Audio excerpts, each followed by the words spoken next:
의지를 강조했습니다. 수소차를 타고 서울에서 화성까지 이동하고 미세먼지 공기정화 시연도 참관했는데요. 곽동화 기자입니다. 서울 정부청사에서 화성까지 57km. 이낙연 국무총리는 관용 수소전기차를 타고 경기도 화성의 현대차 남양연구소를 방문했습니다. 이 총리는 연구소를 방문한 자리에서 정부가 최근 신성장 동력으로 낙점한 수소 산업에 대한 지원 강화와 미래차 육성에 대한 정부의 지원 의지를 강조했습니다. 이 총리는 광화문 주변 경찰 병력 버스를 수소차로 바꾸는 등 각종 지원과 보조를 아끼지 않겠다며 업계에 협조를 요청했습니다. 제가 공개적으로 이미 구매 의향을 표시한 게 광화문에 있는 경찰 버스를 수소버스로 바꾸겠다 하는 됐으니까 되는 대로 빨리 공급해 주시기 바랍니다. 현대차 관계자는 수소차 전지 시스템 개발이 99% 완성됐으며 상반기 내 개발을 완료해 연내 100% 국산화 차량이 운행할 수 있도록 노력하겠다고 밝혔습니다. 이후 이 총리는 수소전기 차량에 달린 미세먼지 공기 정화 장치 시연도 지켜봤습니다. 동그란 비닐공에 물기를 품은 깨끗한 공기가 주입됩니다. 필터가 장착돼 나쁜 물질은 모두 걸러져 나오기 때문에 사람이 직접 들이마셔도 될 정도입니다. 공기 정화 장치가 달린 경찰 버스는 연말이면 광화문 광장에서 볼 수 있을 전망입니다. 미세먼지 때문에 많이들 걱정을 들고 그러시는데 경찰 버스가 오히려 미세먼지를 흡수해서 공기를 맑게 한다는 걸 집회에 참가하신 우리 시민들이 체험을 하시는 거예요. 이 총리는 또 연구소 내 설치된 수소 충전소에 들러 수소차 연료 주입 현장을 둘러봤습니다.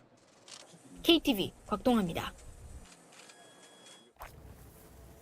금융위원회가 중소벤처기업 전용 주식시장인 코넥스 시장 활성화 방안을 발표했습니다. 금융위는 일반 투자자의 기본 예탁금 기준을 1억 원에서 3천만 원으로 낮추고 개인 전문 투자자는 예탁금 없이 코넥스 시장에 투자할 수 있게 했습니다. 또 크라우드 펀딩과 소액 공모를 허용하기로 했습니다. 이에 따라 소액 공모를 통해 자금 조달하지 않은 코넥스 기업은 상장 후 3년 동안 크라우드 펀딩할 수 있고 코넥스 기업에게 소액 공모 제도가 허용됩니다. 노동시간 단축에 따라 제조업 중심으로 초과 근로시간 감소 추세가 계속되고 있습니다. 고용노동부가 발표한 사업체 노동력 조사 결과를 보면 지난해 11월 300인 이상 사업체 상용직 노동자의 1인당 평균 초과 근로시간은 11.4시간으로 전년 같은 기간보다 0.8시간 줄었습니다.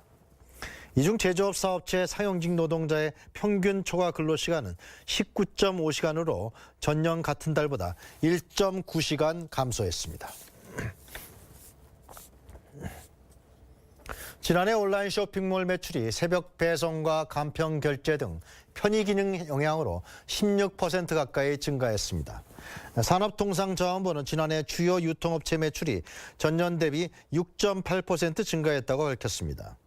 오프라인이 1.9%, 온라인이 15.9% 증가했으며 전체 유통업체 매출에서 오프라인이 차지한 비중은 62.1%, 온라인 37.9%로 온라인 비중이 2.9포인트 높아졌습니다. 오프라인 유통업체는 대형마트를 제외하고 매출이 성장했지만 온라인보다 성장세가 저조했습니다.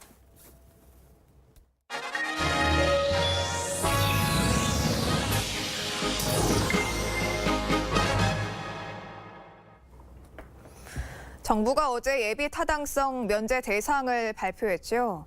지역 균형 발전 사업들이 대거 포함됐는데요. 면제 대상에 포함된 지역의 표정은 어땠을까요? 현장엔 신곡진 기자입니다. 정부의 예비 타당성 면제 대상 사업 발표가 진행되던 시간 충청북도 도청의 한 사무실. 직원들이 한자리에 모여 정부 발표에 귀 기울입니다. 발표에 나선 홍남기 경제부총리가 예비 타당성 면제 사업으로 충북선 철도 고속화 사업을 호명하자 직원들은 박수치며 환호했습니다. 충북선 철도 고속화 사업은 호남에서 충북을 거쳐 강원까지 연결되는 철도를 고속철도망으로 구축하는 것으로 충청북도의 오랜 수건 사업 중 하나로 꼽힙니다. 충청권뿐만 아니라 호남권이라든지 강원권도 아우르면서 이 모든 도민이 간절히 염원했던 국가 균형 발전을 위한 정말 중요한 사업이라고 생각했는데 이렇게 열심히 저희가 홍보도 하고 이렇게 노력한 결과 이렇게 좋은 사업의 결과를 얻게 돼가지고.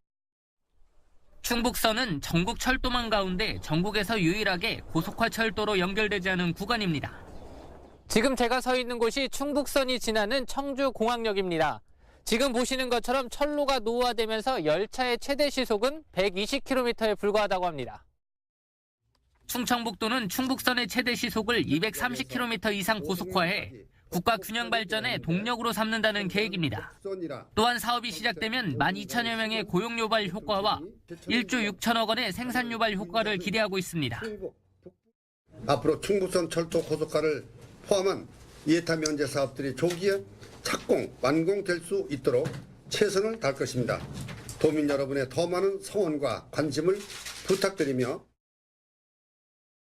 경북 김천에서 경남 진주, 거제를 잇는 남부내륙 고속철도.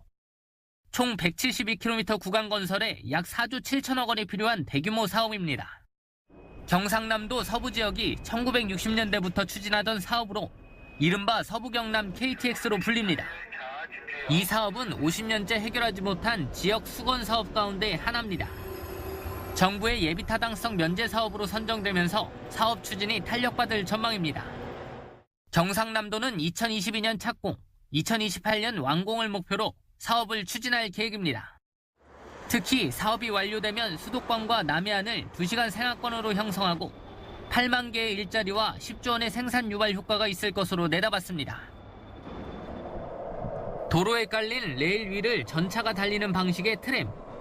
대전 도시철도 2호선 트램 건설 사업은 대전 시민들의 오랜 수건 사업입니다.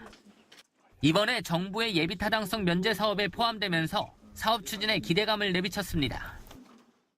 대전시의 도시철도 2호선 트램 사업이 최종 예타 면제 사업으로 결정되었습니다. 앞으로 2025년도가 되면 대중교통에 획기적인 변화가 있을 것으로 기대가 됩니다.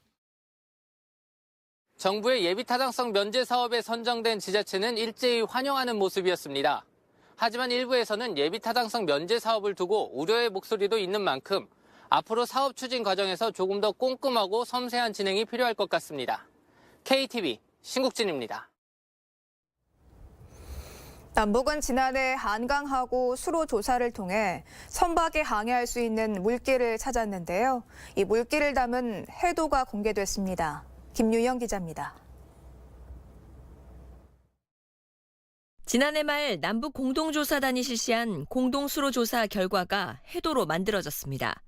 공동이용수역은 김포 동쪽 끝점과 교동도 서남쪽 끝점으로부터 북측 개성시 판문군 이만리에서 황해남도 연안군 해남리까지 70km 수역, 축적 6만 분의 1로 제작된 해도에는 수심과 해안선, 암초 위치 등이 표기돼 있습니다.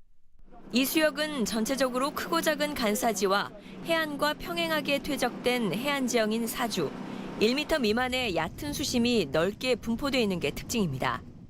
조사 결과 최적의 항로는 말도부터 교동도 서측까지, 강화도 인화리에서 월곤리 앞까지인 것으로 파악됩니다.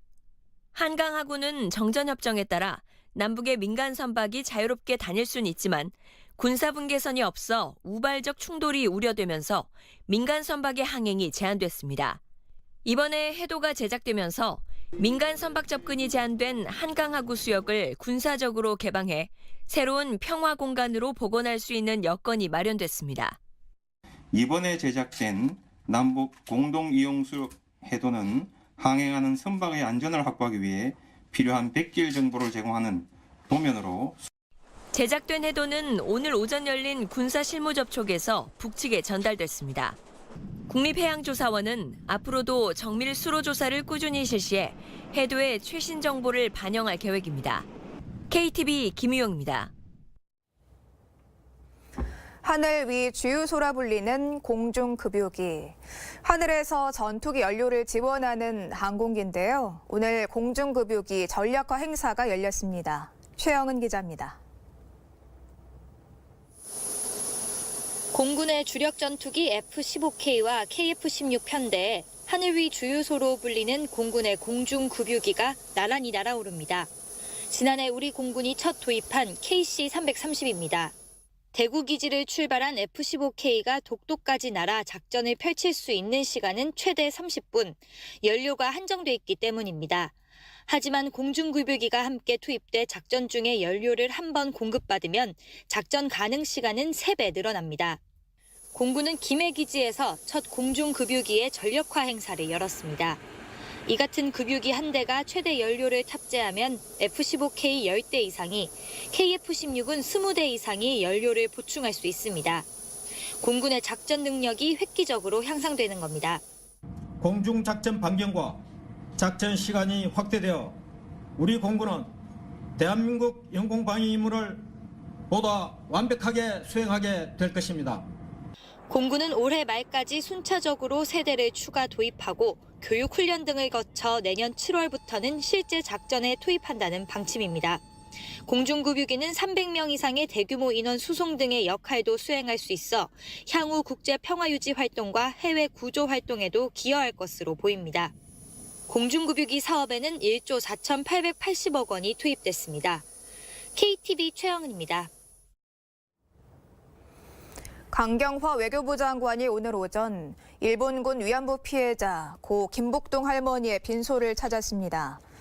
강 장관은 우리의 마음과 역사 속에 길이 남아주시옵소서란 추모글을 쓰고 조문을 마친 뒤 윤미향 정의기억연대 대표와 짧은 이야기를 나눴습니다. 올해 장애인 정책 시행 계획이 확정됐습니다. 7월부터 장애인 등급제가 폐지되고 장애인 연금 기초급여도 인상됩니다. 최효진 기자입니다.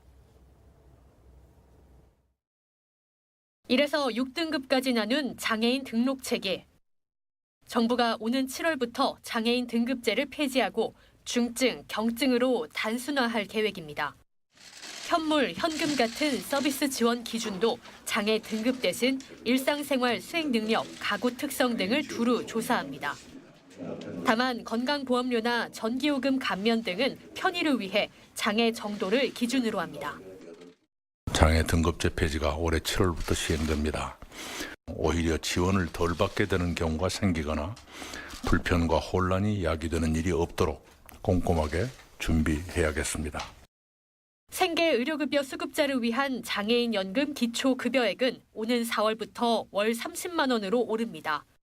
올해 국립대 부설 특성화 특수학교 2개를 세우고 특수학교 3곳과 250학급을 늘립니다. 공공어린이 재활 의료기관 4곳, 장애인 국민체육센터 30개도 확충합니다. 정부는 또 장애인의 지역사회 자립을 위한 일명 장애인 커뮤니티 케어를 오는 4월 발표합니다. 한편 장애인 정책 조정위원회는 다음 달 유엔에